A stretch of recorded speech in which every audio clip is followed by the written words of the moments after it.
Hello, friends. So glad to see you again.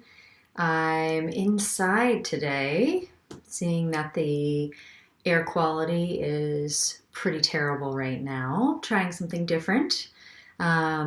We are, speaking of air quality, we are in very intense, powerful, heavy times right now. Really good opportunity for us to reflect on a deeper sense of a collective consciousness, that experience of there's a wildfire over here and there's ash coming down on my house over here. We're in it together. So that being said, I wanted to spend a little time today talking about how we are directing and using our vital life's energy.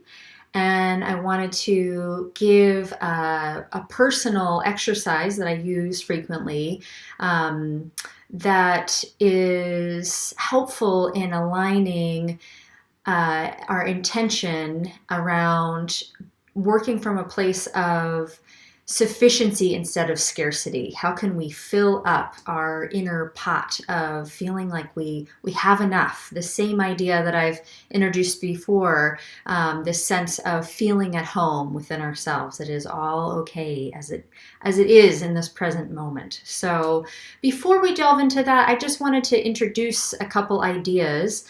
The first one being an idea that I have worked with for quite a while now from this fantastic book, Hardwiring Happiness by Rick Hanson. And he really delves into the neurobiology behind the wiring in our brains of how we are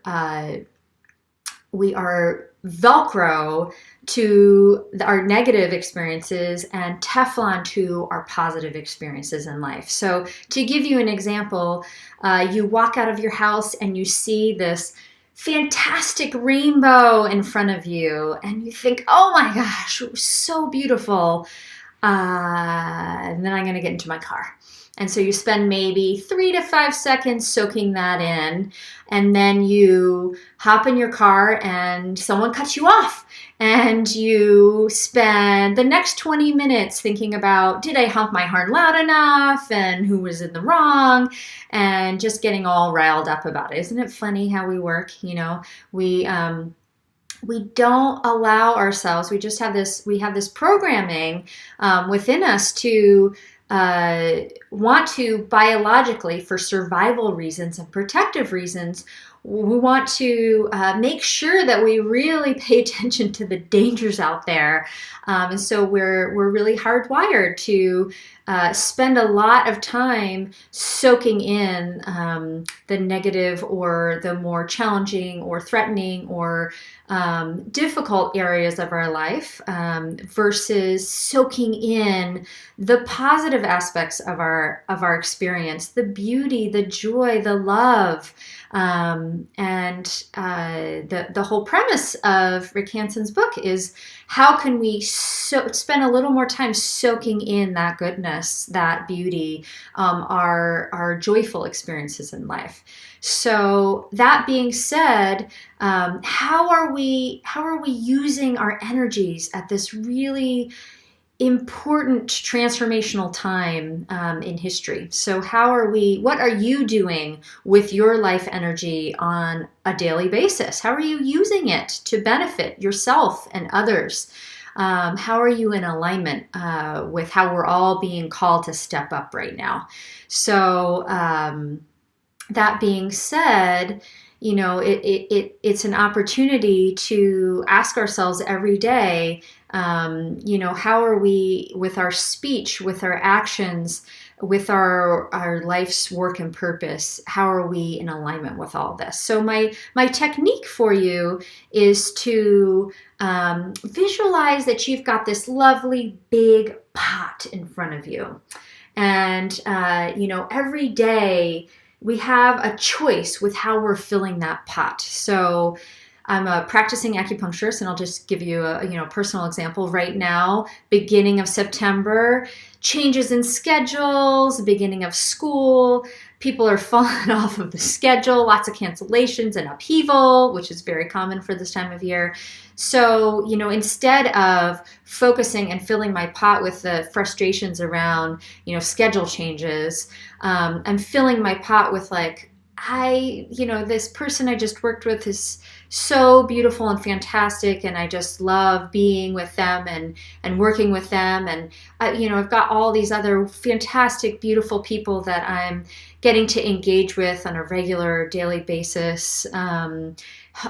Serving them in the best way possible and enjoying being in their presence and just filling up that pot with a sense of gratitude and purpose and love for those experiences, those beautiful experiences that I have. And this could be, anything. It could be I'm working with this difficult person in my life, and feeling those challenges, but then also filling the pot with like, oh, they're beautiful in this other way, and I can also acknowledge those other aspects, because we like to really focus on, get all grumbly about when it doesn't, go our way in some way.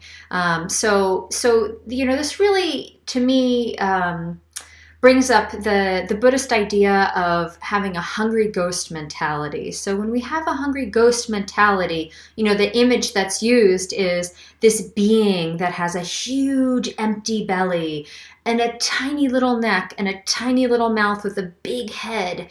And it's cursed by a constant sense of craving, but it can't really ever satiate itself with water or food, because it can't ever really absorb or feel nourished. And so, making sure we're not functioning in life from this hungry ghost mentality, really having the opportunity to deeply nourish ourselves with the goodness that's all around us, and that we're working from a sense of sufficiency, that there is enough. I feel filled up already, versus scarcity, this sense of always wanting more.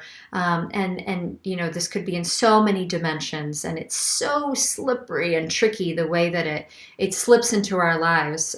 So it takes a lot of presence and awareness to stay conscious of how we all very easily slip into the mentality of scarcity. So I encourage you to pass this along if it was helpful to you as a reminder. I feel like we're kind of riding the emotional roller coaster these days, the ups and downs of feeling present and grounded, and then sucked into the intensity of the energies that are very strong and swirling all around us and wanting to kind of uproot.